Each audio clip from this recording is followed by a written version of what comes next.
말씀을 봉독하도록 하겠습니다. 또 이르시되 우리가 하나님의 나라를 어떻게 비교하며 또 무슨 비유로 나타낼까?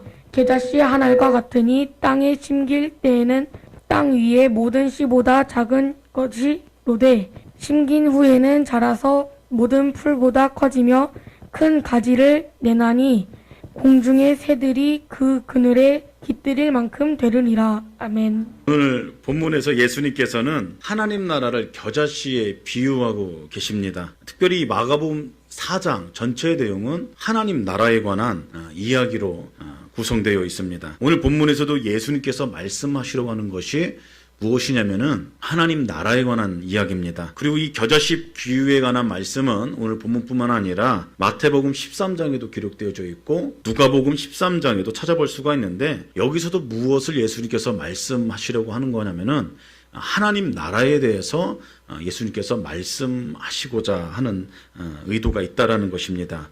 여러분, 성경을 보면서 여러분들이 항상 해야 될 것이 있습니다. 그건 뭐냐면은 궁금증을 가셔야 돼요. 궁금증. 왜 예수님께서 이런 말씀을 하셨을까라는 궁금증을 가셔야 됩니다. 성경에 보면은 베레아 사람들이 그랬다고 하죠. 이것이 그런가 하여 성경을 상고했던 사람들이 있습니다. 신사적인 사람들, 더 신사적이어서 다른 사람들도, 다른 지역 사람들 더 신사적인데 베레아 사람들은 특별히 더 신사적이었다라고 그렇게 기록되어 있어요. 그래서 하나님 말씀이 그런 거하고 날마다 하나님의 말씀을 상고했다라고 하는데, 저는 세움교 교회 여러분들이 베레아 사람들처럼 성경은 날마다 상고하는 인생 되기를 예수 그리스도に축복합니다. 오늘 말씀 가운데 왜 과연 주님께서는 하나님 나라를 겨자씨에 비유하셨을까? 그런 궁금증이 있으셔야 된다는 얘기인 거죠. 여러분, 겨자씨를 보셨습니까? 겨자씨는 굉장히 작습니다. 한 1mm에서 2mm 정도 돼요. 훅 부는 날아가는 정도예요. 그리고 날아가면은 보이지 않는 정도, 못 찾을 정도의 사이즈입니다. 근데 하필 이렇게 작은 겨자씨를 가지고 예수님께서는 하나님의 나라를 비유를 하셨을까요? 여러분, 겨자씨는 나중에 겨자나무가 됩니다. 겨자나무는 이스라엘을 방문하는 모든 사람들이 보고 싶어하는 식물들 중에 하나라고 합니다. 그런데 막상 겨자나무를 보면은 다 실망한다고 그래요. 아이고, 저게 겨자나무야? 왜 이렇게 볼품이 없어? 라고 그렇게 실망한다고 합니다. 오늘 본문에 보면은 풀보다 커지며 큰 가지를 내고 공중의 새들이 깃들일 만큼 된다라는 그 말씀이 기록되어 있습니다. 그 말씀을 보고 대부분의 사람들이 상상을 합니다. 여러분, 어떤 상상을 하십니까? 굉장히 큰 나무, 그걸 상상하지 않습니까? 그걸 기대하지 않으세요? 그런데 실제로 이스라엘을 방문해서 잡초처럼 나는 그 겨자, 나무라고 할 수 없는 겨자 풀이라고 말할 수 있는 그것을 보고 실망을 한다라는 것이에요. 참, 그림을 한번 보여주세요. 저게 겨자 나무입니다. 들풀 같지 않습니까? 그리고 성경에 보면은 새들이 깃든다고 하는데, 여러분들 큰 나무에 새들이 깃드는 그것을 상상할 거예요. 근데 실제적인 상황은 그렇습니다. 다음 그림 한번 보여주세요. 예, 저기 새가 깃드는 곳이에요. 근데 우리가 상상했던 것, 그것과는 좀 사뭇 다른 모습이라는 것이에요. 볼품없어 보이는 그것이 어떻게 나무가 되고 공중의 새들이 그 가지에 어떻게 깃들 수 있는가, 그런 의문점을 갖게 된다는 것이에요. 이것은 우리가 우리의 생각으로, 우리의 관점으로 성경을 보고서 상상하기 때문에 이런 일이 충분히 일어날 수 있다는 겁니다. 사랑하는 성도 여러분, 하나님 나라를 겨자씨로 비유한 말씀을 읽을 때는 겨자씨가 자라서 새들이 깃들 정도의 아주 큰 나무가 된다, 거기에 초점을 맞추면 안 된다라는 것이에요. 우리가 생각해야 될 것 크게 두 가지가 있습니다. 첫 번째는 무엇이냐면은 겨자는 들에 널려있는 잡초와 같다라는 것을 기억하셔야 된다는 것이에요. 예수님 시대에는 이스라엘, 특별히 갈릴리 지역 안에서는 이 겨자는 흔히 볼 수 있는 들풀과 같은 잡초와 같다라는 것이에요.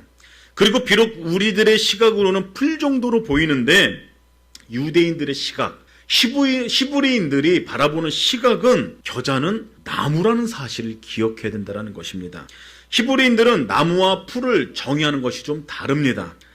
땅에서 나와서 곧바로 잎이 펼쳐지는 것을 풀이라고 히브리인들은 정의를 했어요. 그리고 지면에서 나와 대가가 있고 거기서부터 가지가 나오고 또 가지에 잎이 붙어 있으면은 그것은 나무라고 정의를 했습니다. 그렇기 때문에 겨자는 우리나라 사람들이 봤을 때는 야 저거 들풀 아니야? 뭐 잡초 아니야? 그렇게 여기지만은 조금 더 자란 겨자는 히브리인들에게 있어서는 나무라는 겁니다. 종류를 분류하자면은 히브리인들 입장에서는 나무라는 것이에요. 근데 여기서 중요한 것이 하나가 있습니다. 잡초던 그것이 나무던 겨자는 이 당시 아무도 심는 사람이 없었다라는 것이에요. 아무도 없었어요. 만약에 어떤 사람이 자기 정원을 깨끗하게 합니다. 거기에 겨자씨 하나를 심습니다. 그렇다고 하면 분명히 주위 사람들에게 그것은 손가락질을 받을 일을 한 것이라고 여러분들 기억하셔야 돼요. 바보 같은 행동이라는 거야. 바보 같은 행동. 아무도 하지 않는 행동. 그래서 기억해야 될 두 번째가 무엇이냐면은 하나님께서는 성경에 보니까 이 잡초씨 하나를 당신의 정원에 심으셨다라는 사실을 기억해야 된다는 것이에요. 마가복음에는 땅이라고 그렇게 기록되어져 있어요. 또 마태복음에는 밭이라고 기록되어져 있고 또 누가복음에는 채소밭 뭐 그렇게 기록되어져 있어요. 가든이라고 기록되어져 있어요. 그리고 오늘 본문 32절에 보면은 이 풀은 개역 한글에는 나물, 원어로는 자기가 가꾸는 정원에 심은 식물, 채소 그렇게 이야기할 수 있다라는 것입니다. 그래서 지금 말하고자 하는 것이 무엇이냐면은 자기가 아끼는 그곳에 어떤 목적이 있어서 가꾸는 곳에 즉 자기가 아끼는 그 정원에 어울리지 않는 겨자씨를 심었다라는 것입니다. 누가요? 지금 하나님께서 그렇게 하셨다라는 것입니다. 보십시오. 누가 볼품없는 잡초를 자기가 아끼는 정원에 심겠습니까? 그런 사람 없다라는 것입니다. 그런 사람 한 사람 없다라는 것이에요. 정원에 갖다 심는 것은 어떤 것이에요? 아름다운 것입니다. 향기가 나는 것입니다. 가치가 있는 것입니다. 그런 것 아닙니까? 지금 교회에도 저희가 화분들이 참 많이 있어요. 꽃꽂이 참 아름답죠? 누군가 헌신했기 때문에 아름다운 꽃꽂이가 있는 거고 누군가 헌신했기 때문에 아름다운 화분들이 있는 것입니다. 근데 여기다가 잡초를 꼽아 놓습니까? 잡초를 갖다 놔요? 안 그렇다라는 것이에요. 보기에 좋은 것, 가치가 있는 것, 아름다운 것 그것들을 성전에 갖다 놓는다라는 것입니다. 그렇지 않습니까? 그런데 이 겨자풀은 그야말로 정원수로는 전혀 어울리지 않는 그런 잡초 중에 잡초라는 것이에요. 그리고 그 잡초의 운명은 전부 뽑혀야 될 운명이라는 것이죠. 이것을 배경으로 성경을 보셔야 된다는 것입니다. 예수님께서 이 비유를 통해서 정말로 말씀하고 싶은 그런 중요한 메시지가 있다는 것이에요. 여러분 겨자씨는 무엇을 뜻하냐면은 처참한 인생살이의 환경과 상황 가운데서의 하나님 나라를 반드시 경험할 수 있음을 예수님께서는 우리들에게 가르쳐주고 싶은 것입니다. 그것을 이야기하고 싶은 것이에요. 여러분 하나님 나라의 핵심이 무엇인지 아십니까? 하나님 나라의 핵심은 다른 것이 아니에요. 하나님과 그분과 한 걸음 한 걸음 동행하는 것인 줄 여러분 믿으시길 바랍니다. 하나님의 나라란 하나님의 통치가 임하는 곳입니다. 하나님의 나라란 하나님의 통치가 경험되어지는 곳이에요. 그래서 하나님의 통치가 이루어지는 곳이 어디입니까? 크게 구분하자면 두 군데가 있습니다. 첫 번째가 우리가 흔히 말하는 사후세계입니다. 여러분 예수님 믿죠? 예수님 믿은 다음에 여러분들이 이 세상에서 생애가 마감되면 그 다음 어디로 갑니까? 그 다음에는 하나님 나라가 있어요. 천국과 지옥이 분명히 있다는 것입니다. 성경에서는 단순하게 얘기하고 있어요. 복음을 받아들이고 예수님을 만나면은 천국 가는 겁니다. 그렇지 못하면은 안타깝게도 지옥에 갈 수밖에 없다라는 것이죠. 나라의 핵심은 무엇이냐면 주님과의 동행입니다. 하나님과의 동행이에요. 그리고 두 번째 이 땅에서 이루어지는 하나님 나라는 뭐냐면은 사후세계에서 경험되어진 하나님 나라, 하나님의 동행이라면은 핵심이 동행이라면은 지금 이 땅에 우리가 예수님과 한 걸음 한 걸음 동행할 때에 경험되어진 하나님 나라가 있다라는 것입니다. 그리고 그것의 핵심도 무엇이냐면은 이 땅의 부유함이 아니에요. 이 땅에서 잘 먹고 잘 사는 건 아닙니다. 예수님 때문에 이 땅에서 형통하는 거 아니에요. 무엇이냐면은 하나님과 동행함으로 하나님의 나라를 경험하는 것입니다. 그분의 말씀을 붙잡고 한 걸음 한 걸음 하루하루를 살아나가는 것, 성경의 가치를 가지고 하루하루를 살아나가는 것, 그것이 하나님의 나라를 경험하는 것임을 여러분들 기억하시길 바랍니다. 이것이 하나님 나라예요. 이 개념을 여러분들 기억하고 여러분들 생각해야 될 것이 있습니다. 그것이 무엇이냐면은 이 당시에 예수님께서 이 말씀을 하신 이 당시에 갈릴리 지역의 유다 백성들의 상황을 여러분들 아셔야 된다는 것입니다. 예수님께서 주로 사역하시던 사람들이 갈릴리 사람들이었습니다. 그리고 이 갈릴리 주민들은, 백성들은 어떤 상황이냐면 로마에게 압제를 당하고 있던 그런 상황이었어요. 이 당시 주류 사회에서 밀려나 천대를 받고 멸시를 받으면서 잡초처럼 억눌려 있는 마치 겨자풀처럼요. 그 사람들을 보셔야 된다는 것입니다. 그리고 예수님께서는 3년 동안 공생의 사역을 하시면서 잡초처럼 버려진 이 인생들을 집중적으로 신방하시고 만나시고 찾아가셨다는 것입니다. 세리를 만났어요. 창기와 문둥병자를 만났습니다. 잡초 같은 그런 인생을 찾아가 소망을 주고 다시 일어난 새 힘을 그들에게 줬다라는 것이에요. 예수님께서 그렇게 그들을 섬겼다라는 것입니다. 그들을 회복시키셨습니다. 그들을 새롭게 하셨다라는 것이에요. 즉 잡초와 같은 그들의 삶 가운데에 하나님 나라를 경험케 했다라는 것이죠. 그렇습니다. 나중에 자라봤다 잡초와 같은 겨자씨 같은 그 겨자씨를 자기의 아끼는 정원에 심었다라는 것은 이런 의미가 있다라는 것이에요. 여러분, 이 말씀을 보면서 유다 시대에, 예수님 시대의 유다 이 백성들을 보는 동시와 함께 한 부류를 더 보셔야 된다는 것입니다. 그 부류에서는 어떤 사람이냐면은 이 오늘 읽은 본문 말씀을 접하는 원독자입니다. 여러분, 성경은 편지입니다. 편지. 누군가에게 쓴 편지예요. 편지라면 보내는 대상이 있습니다. 그런데 이 마가복음을 처음 접해본 사람들이 있다라는 것인데 그것을 원독자라고 합니다. 마가복음은 로마에 거주하는 그리스도인들을 위해서 쓰여진 영적인 안내서입니다. 안내서. 그래서 마가복음이 쓰인 AD 65년, 70년경 로마에 거주하던 그리스도인들의 상황이 어땠냐면은 처음에 설명한 예수님 시대의 유대인들보다 더 심각한 상황 가운데 있었다라는 것이에요. 로마의 압제에서 극심한 핍박을 받는 그런 상황 가운데 있었다라는 것입니다. 여러분, 그래서 마가복음을 여러분 잘 살펴보면은 환란, 궁핍, 고통 이런 단어들이 참 많이 등장한다라는 것이에요. 이유가 무엇입니까? 지금 로마 시대에게 사자에게 잡아먹히는 그런 상황 가운데에 이들이 처해 있다라는 것이에요. 그 죽음의 위협 앞에서 믿음의 사람들이 한 명 그렇게 살아가지고 있는 그런 상황 가운데에 이들이 있다라는 것입니다. 이 상황 가운데에 소망을 주는 책, 믿음을 주는 책, 그 책이 바로 이 마가복음이라는 것이에요. 그리고 더욱더 번영의 도시, 로마가 얼마나 휘황찬란하겠습니까? 그런 번영의 도시, 그런 로마의 화려한 물명을 접하면서 상대적으로 자기 자신들이 지켜온 그런 신앙이 초라하게 느껴질 수밖에 없는 그런 상황 가운데에 이처럼 장혹한 박해와 영적인 지도자였던 베드로와 바울의 죽음, 그것 또한 경험을 하지 않았습니까? 그것을 그 수많은 어려움을 겪으면서 그 마음속에는 절망과 함께 의문이 하나 들었다는 것이에요. 하나님 과연 살아계신가? 그런 의문이 이 유다 백성들 가운데 있었다라는 것이죠. 즉 변질되기 쉬운, 배교하기 쉬운 그런 상황 가운데 있는 크리스찬들을 향한 말씀이 마가복음의 말씀이요 오늘의 말씀이라는 사실을 우리는 기억해야 된다는 것이에요. 그런데 마가는 그런 질문으로 사로잡힌 마가 공동체에게 너희들을 향한 하나님의 생각이 이렇고 하나님은 이런 분이시다 라는 것을 오늘 겨자씨 비유와 하나님 나라와 연결시켜서 지금 이들을 격려하고 있는 것입니다. 이들에게 소망을 주고 있는 것이에요.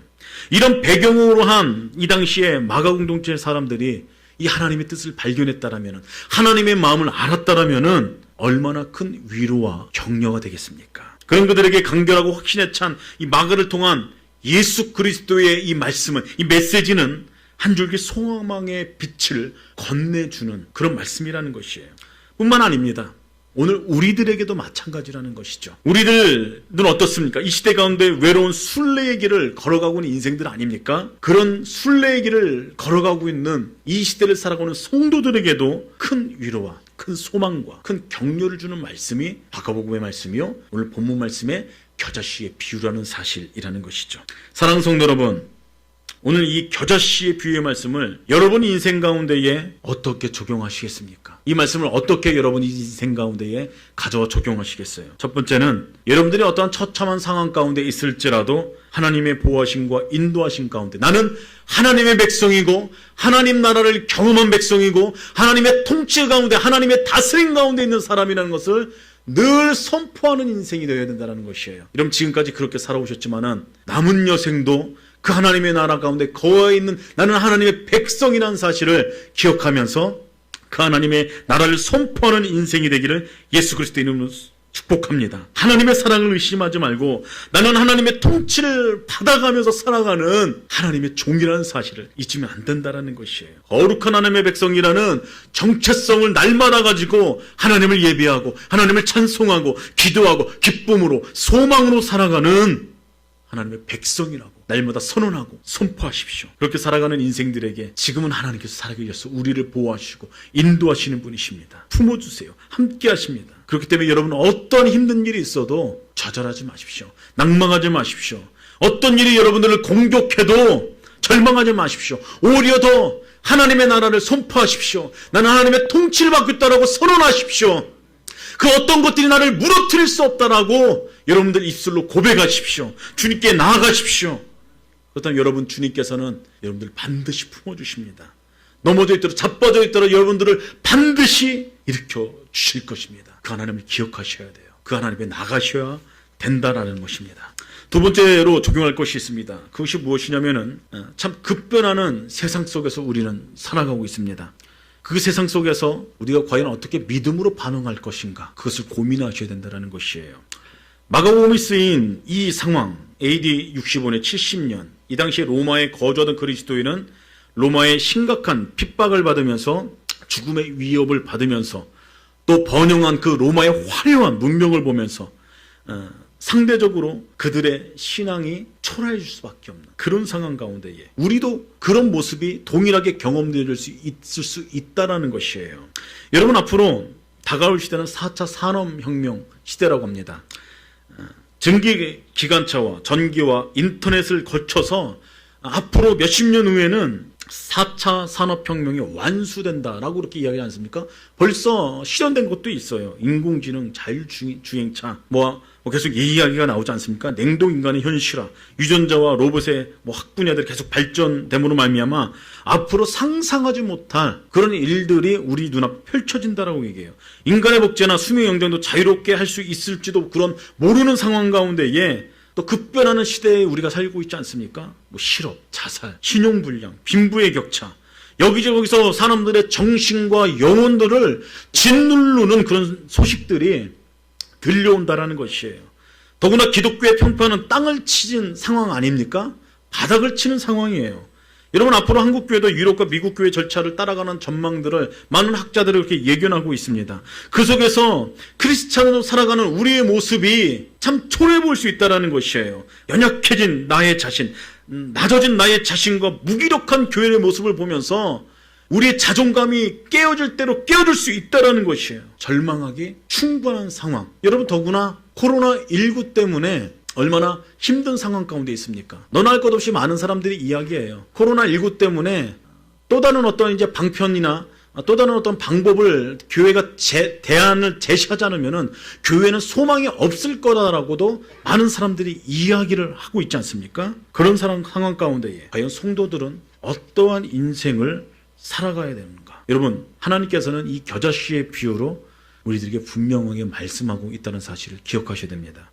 오늘 보면 32절에서 예수님께서 아주 재미난 말씀을 하셨어요. 작은 겨자씨가 자란 후에는 풀보다 커서 나무의 역할을 한다라고 그렇게 말씀했습니다. 단순하게 크게 자라 나무의 역할을 한다라고 하지 않고 구태여 풀과 비교했다라는 것이에요. 여러분, 이스라엘의 겨자는 사실 1, 2년밖에 살지 못합니다. 나무의 수명은 수백 년, 최하 수십 년 아닙니까?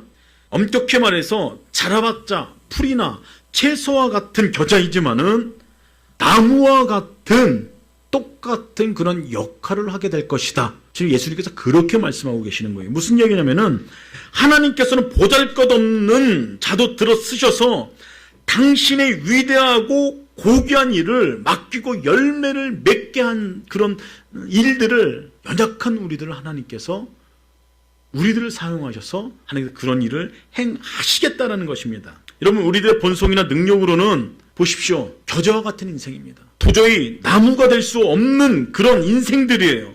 초라합니다. 처참합니다. 그런데 그런 상황 가운데서도 하나님의 얼굴을 구하는 백성들, 하나님의 얼굴을 구하며 나가는 당신의 백성들을 통해서 예수 그리스도의 생명을 불어넣어 예수님을 붙잡는 그런 인생들을 통해서 급변하는 이 시대 가운데에, 기독교가 생명력을 잃어가는 이 시대 가운데에 하나님의 통치를 받는, 예수님의 통치를 받는, 예수님과 삶을 한 걸음 한 걸음 걸어나가는 그 인생을 통해서 하나님께서 역사하신다는 것이에요. 새들이 날아와 거하는 곳으로 만들어주겠다. 무슨 얘기예요? 너희들을 통해서 세상 예수를 모르는 사람들이 너희들을 통해서, 연약한 너희들을 통해서 예수님을 알게 하는 일로 내가 너희들을 사용하겠다. 그런 말씀인 여러분들 기억하시길 바랍니다.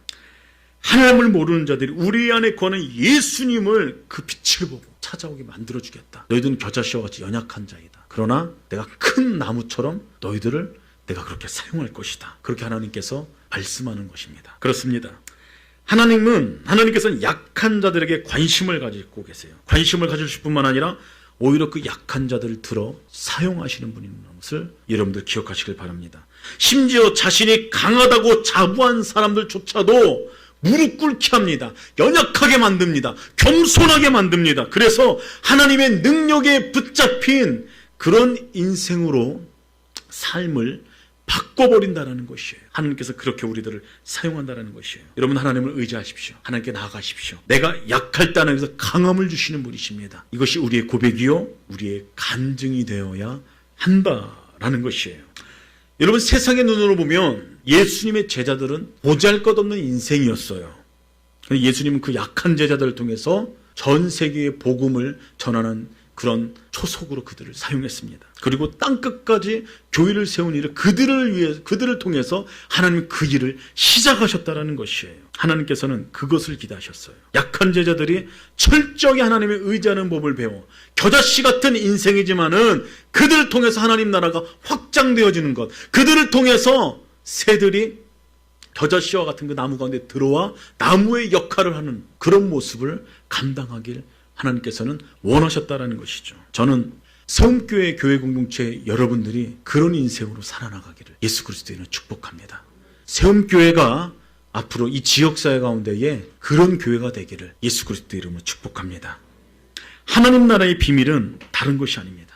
하나님 나라의 비밀은 하나님의 통치를 받는 삶을 살아가는 것이에요.